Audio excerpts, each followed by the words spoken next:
Cool. We are recording. All right, y'all. I am so glad that you all figured out how to do this because this is going to be how we get to connect with each other for a while, honestly. So we'll see how long all this lasts, but this is going to be clutch for us. So, as you guys probably know, the world is pretty crazy right now, and even before all this coronavirus stuff, I feel like the world was pretty crazy. And we're pretty busy a lot of the times. Maybe not all of you feel busy, but there's a lot of things demanding your attention, like your phone, video games, sports, training, scholarships, grades, siblings, maybe romantic relationships, or a love interest, your parents' expectations of you. There's a lot of things that are kind of demanding your attention. And that's kind of the world we live in today, where you don't ever have a shortage of information. You have too much information, and it's all happening all at once. And so for me, one of the most valuable things that I do in my life is I spend time on a regular basis by myself and in silence and prayer and reading some of the Bible.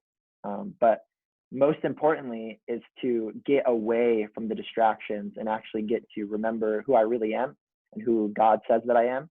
And so that's what I want these times to be for us is if you don't want the pressure of being on video, you don't have to be on video.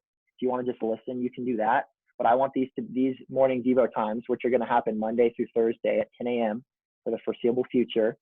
I want them to be times where you guys can kind of pause and remove your distractions. And so if you have something that's distracting you right now, other than obviously this call, then I would encourage you to do something to get rid of it. Because for the next 10 or 15 minutes, you're going to have it's going to be the most beneficial for you if you're able to remove a distraction. So if the TV's on in the background, or if your door's open and you can hear something happening in the other room, or whatever that is for you, you can do 10 or 15 minutes without it. So my hope in all of this is not to teach you a bunch of things about God. That'll probably come, maybe, but my hope for you is that we would actually together be able to have a chance to experience God and experience peace. And because I want us to grow and learn more about having a relationship with God and not just knowing stuff about God. Because like if you, for example, have a friend that you want to become friends with, you're going to spend time with that friend and you're going to do things together and you're going to deepen your friendship. Or if you have a guy or a girl that you like or are dating, you're going to want to spend more time with them to get to know them, to build a relationship with them. If you're, for example, a married couple is going to need to continue to spend time together on a regular basis to continue to deepen their relationship. But for some reason, our society kind of makes us think, and maybe like Christian culture makes us think in general, that we don't actually have to do that with God to have a relationship with him. But I think that's totally bogus. I think we actually get to have a relationship with God by spending time with him. And it doesn't always look the same for everybody. That's the thing. Like maybe this isn't as beneficial for you as it is for somebody else. But I do think it's important to kind of get away from some of the distractions in our lives and allow God to speak into our lives and allow us to slow down and remember the truth about who he is and who he says we are.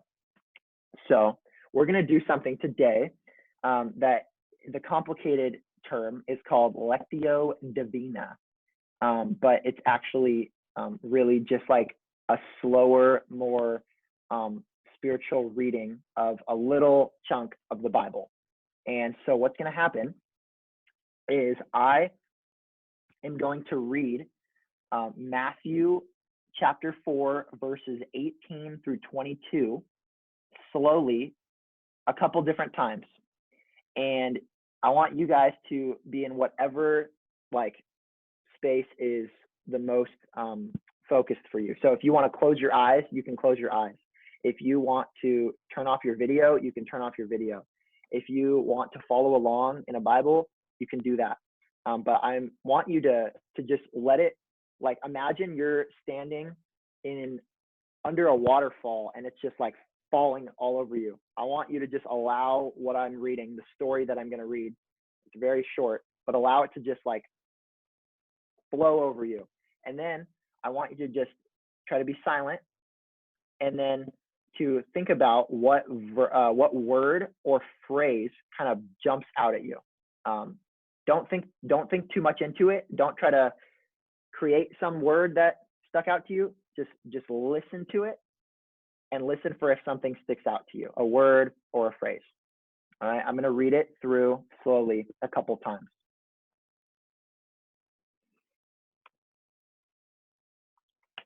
And I'm going to be reading it from the NLT, which stands for the New Living Translation, which is a little easier to understand generally.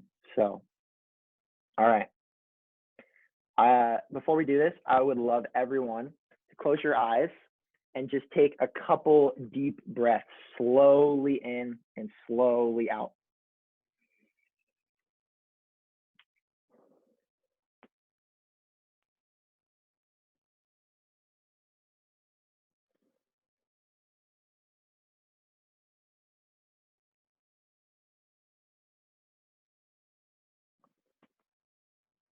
All right, I'm going to start reading. One day, as Jesus was walking along the shore of the Sea of Galilee, he saw two brothers, Simon, also called Peter, and Andrew, throwing a net into the water, for they fished for a living. Jesus called out to them, "Come, follow me, and I will show you how to fish for people." And they left their nets at once and followed him.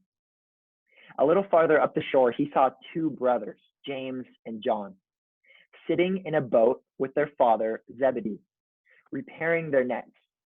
And he called them to come too. They immediately followed him, leaving the boat and their father behind. Just take a few moments in the silence to listen.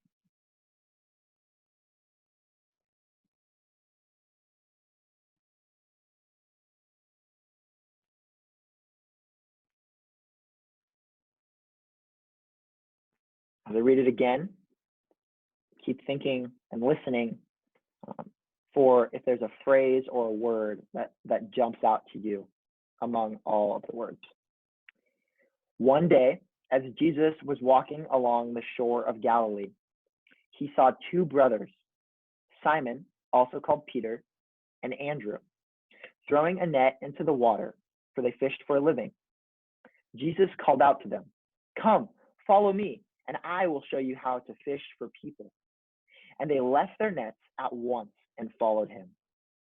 A little farther up the shore, he saw two other brothers, James and John, sitting in a boat with their father, Zebedee, repairing the nets.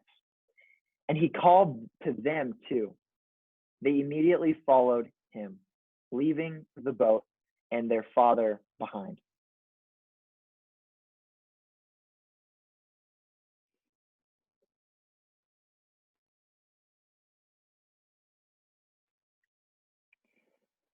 So if there was a word or phrase that stuck out to you, hold on to that. And as I read this a third time, if you have a word or a phrase, think about what might God be trying to say to me by having this word or this phrase jump out. So what might God be trying to say by making this word or this phrase stick out? I'm going to read it one more time.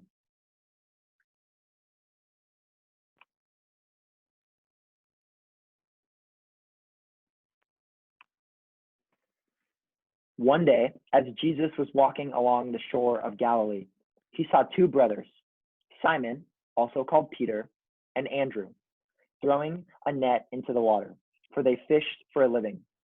Jesus called out to them, "Come, follow me, and I will show you how to fish for people."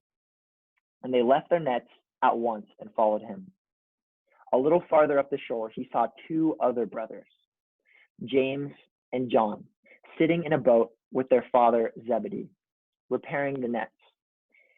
And he called them to come too. They immediately followed him, leaving the boat and their father behind.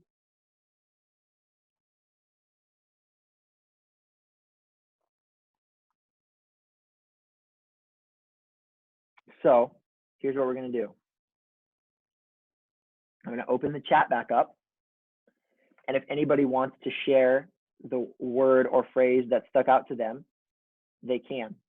Don't feel like you have to, but you're more than welcome to if you want to. Or you can share the thing that you feel like God is trying to say to you through that word or that phrase.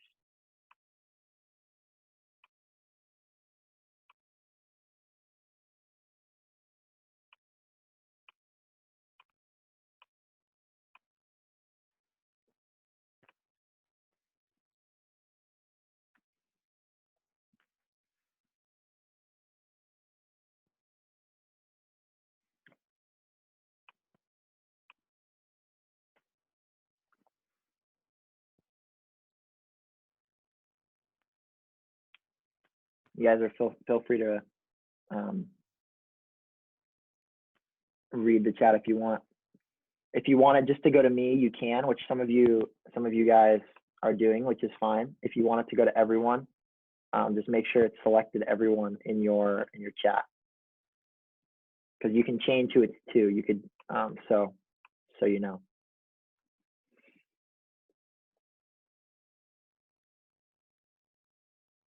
We got some people. We got called. We have immediately. They left their boat and their father at once. Galilee. People left. Oof, that's good.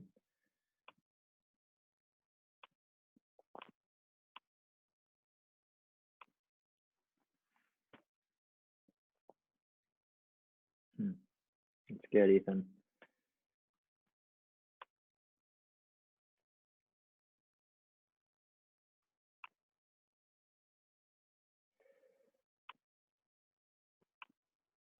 So if you feel like there's something that God is trying to say to you through the word or the phrase that stuck out to you, I would encourage you to maybe write it down somewhere after we're done here, and then write as much as you can about it, about why you feel like that is something that God kind of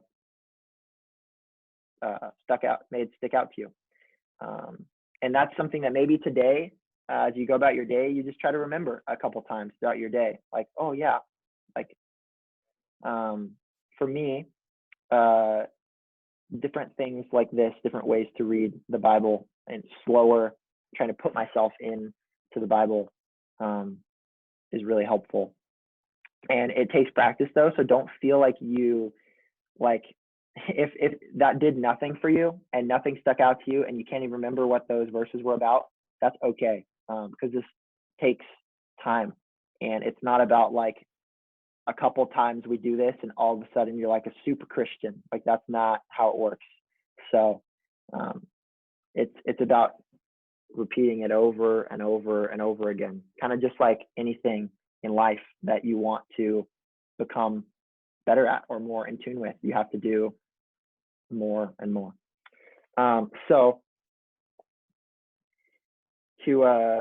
for me, I think it's interesting that Jesus called these random fishermen to follow him. Like, I don't know if you guys know what you guys know about fishermen, but they're not exactly like high class people. Like, if you go to Alaska and you fish, you can make a lot of money, but the work's really hard. But like at this time, fishermen were not high class people. They're not educated people. They didn't have any special skills. They kind of were just keeping the family business going, working with their dad, some of it said. And so when he called them he called them to follow him. And I think that's the word for me that sticks out is follow. And a lot of times we think what Jesus wants is for us to believe in him. And if we don't believe in him, then we can't follow him. Or sometimes maybe he wants us to work for him, like we're his employees. And I don't think that's it either. And so I think sometimes we get caught and we think if we don't work for God, then we're screw ups. Or if we don't believe in God, we're a screw up. But I think the first thing that he calls us to do is follow him. And that just means to be with him. And that's kind of the point of some of this time right now, is to try to practice what it means to be with God. That's a weird idea, but if you ever have a voice in your head, or if you ever feel like you're talking to no one, or you're just kind of talking, maybe you're actually talking to God. But I think what's really cool for me is these guys that Jesus asks to follow him are that he's just saying, come be with me. And some of the other stuff is going to work itself out along the way. They eventually start to believe in him. They eventually actually start to do the work that he's also called them to do. But first, he just said, come be with me. It's like an apprentice in a trade. Like if you're going to go and be an electrician, or if you want to be a teacher, like you have to be a student teacher first. If you want to be an electrician, you have to be an apprentice first.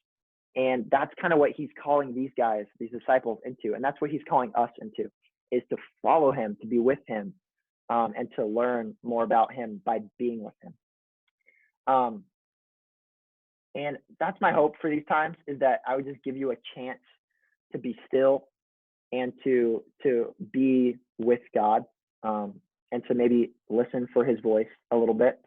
And so here's what we're going to do. We're just going to take a minute or two of silence, and you can have your eyes closed if you want. But I just want you to breathe. If your mind is racing, just focus on breathing in through your nose and out through your mouth. And that does a weird thing with your body where it calms you and it calms your mind and gives you actually a chance to hear from God a little clearer, because your mind isn't racing quite as fast. So we're just going to do that for a couple minutes, and then I'm going to read a prayer to close us.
All right. That was a little more than a minute. Who had a hard time being still and quiet for a little more than a minute? I know I do sometimes. It's okay. But part of this is I want us to practice being able to be still and quiet a little bit longer and a little bit longer. That's going to give us a little bit more of a chance to give God space in our life to speak to us. So I'm going to read this prayer. It was St. Patrick's Day earlier this week. Anybody do anything fun for St. Patrick's Day? A little hand raise if you did. Yeah, it's not a huge holiday. I didn't even wear green. But this is a prayer by St. Patrick that he wrote a long time ago, because St. Patrick was actually a real guy. So I'm going to read this slowly, And every line of this has Jesus in it, starts with Jesus. And so I want you to imagine whatever Jesus looks like to you. He's not a beautiful white man, just to let you know. He's probably Middle Eastern. But I want you to picture Jesus, the actual Jesus, the person, in each of these ways that I'm going to read through this prayer. So you can close your eyes if you want to. You can open your eyes if you want to. It's totally up to you, but I'm going to read this prayer for us, and then we're going to be done. Jesus with me. Jesus before me. Jesus behind me. Jesus in me. Jesus beneath me. Jesus above me. Jesus on my right. Jesus on my left. Jesus when I lie down. Jesus when I sit down. Jesus when I rise. Jesus in the heart of everyone who thinks of me. Jesus in the mouth of everyone who speaks of me. Jesus in the eye that sees me. And Jesus in every ear that hears me. Amen. All right, y'all. I'm going to stop recording.